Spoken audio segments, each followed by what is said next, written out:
Hello and welcome to my channel. Thank you for joining me today. This is a picture that I started a few days ago in class with the ladies that I was teaching, and we were talking about making your own composition from various photographs and getting some distance in an English landscape.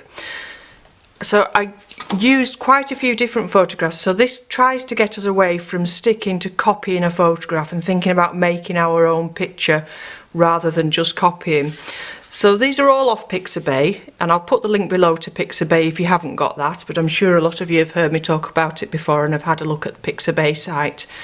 So we've got lots of different sort of meadow grasses and flowers that we can use as references, but not necessarily just copy the photograph.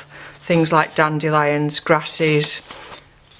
But the main thing is, obviously, don't mix up wildflowers with garden flowers. So you could do a very similar composition but do it as if you're in your garden with an herbaceous border and use lots of garden flowers, or you could do a landscape and use wildflowers. So just be careful about which pictures you're selecting, that they all go together and that all those flowers would actually be flowering at the same time of year as well. That's another important thing. Don't put things together that wouldn't be flowering together.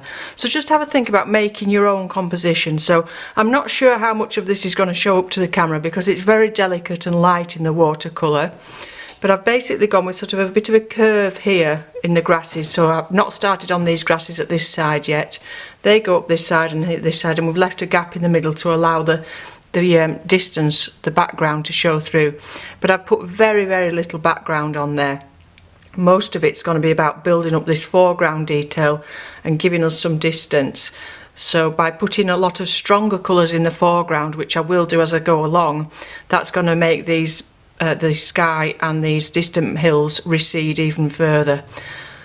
This sky, we didn't want that to be the focus of the picture. We wanted the flowers and the grasses to be the focus of the picture, so I've only barely taken the white off the paper with that sky, and that was with cerulean, so with lots and lots of water.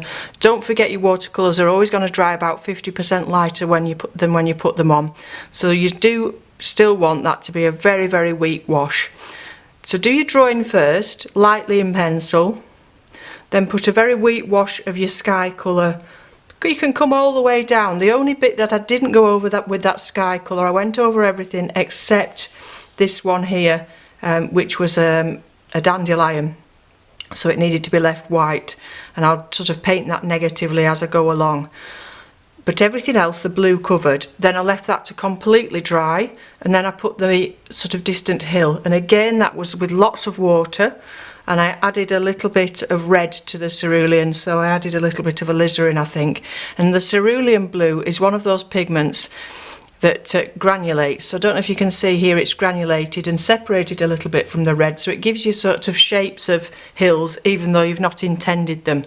So that's nice for just an imaginary distant landscape. Then the foreground, I put another wash on, which this side I haven't done anything on yet, so if we look at this side, these were the first three washes of a yellow ochre.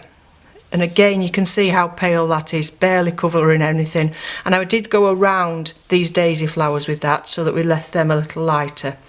And then all I've done after that is start building up some colours and negative painting around some of these daisies and grasses with some of these greens, but keeping them really natural to begin with. I am going to put some brighter colours in towards the end to really bring that foreground forward, but to begin with I'm just using lots of browns and greens and yellows and doing various shades of the different greens. So I'll carry on now, I'll carry on up to the end doing this the grasses and things, and then I will move on to some stronger colours and put more detail in to bring that forward. Okay, so if there's any questions you want to ask, if you want to put them in the comments below. And I should have said, actually, when I do come to doing more colour, I might even add some of the Inktense on top of the watercolour. So for those of you that have watercolours and Derwent Inktense blocks or Derwent Inktense pencils, you can very easily use the two together. Layer some of the Inktense over the top of your watercolour if you want to make it that bit brighter. Okay, so like I say, if you want to put any comments in the below, then do so, and I'll look forward to seeing you again soon. I will carry on with this now and show you how we get on at the end. Okay, thank you for watching, and bye for now.